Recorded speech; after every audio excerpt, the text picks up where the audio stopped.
Hola Rizos Reinas, I'm Julissa Prado, founder of Rizos Curls.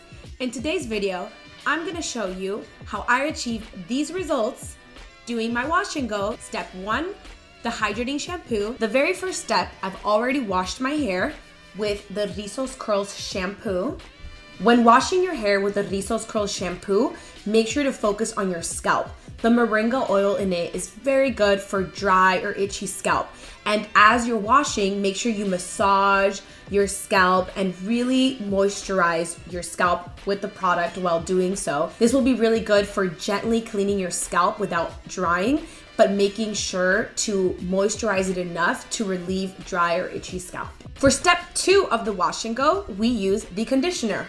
I've already conditioned my hair as well, and when conditioning, make sure you focus on the rest of your hair. So the shampoo is for your scalp and the conditioner is for the rest of your hair to try to add some more moisture, try to add some more nutrients back into your hair after all the damage that's been through the days.